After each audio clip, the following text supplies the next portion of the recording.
Ay mga kasili, may papakita po ko sa inyo na emergency light. Ayan po siya mga kasili. Ang ganda niya, napakaganda niya mga kasili. Affordable po sa atin niya mga kasili. Ayan po. Ang ganda niya po. Papakita ko po sa inyo ang ilaw niya.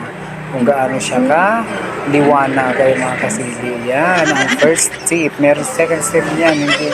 Hindi masyadong maliwanag po mga kasila. Yan. Mild lang po siya. Meron din po niya nag-blank po siya mga kasili. Yan, di ba? Napakaganda. Gusto mo mag-disco light sa bahay niyo, pwede po yung mga kasili. Napakaganda niya.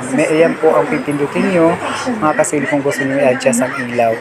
Meron po yan. Ipapakita ko po sa inyo yung ididikit po siya sa wall kung saan po ilalagay ang ilaw. Ayan po siya. Gusto mong ikabit sa may TV banda, kung saan po gusto nyo ikabit, ayan po pwede po siya kasi meron po siyang pandikit. Mga kasili, pwede nyo isabit yan mga kasili. Napakaganda niyan mga kasili. 8 to 10 hours po ang pag-charge ng mga kasili. Kaya buy na mga kasili. Napakaganda niya, affordable. Thank you mga kasili.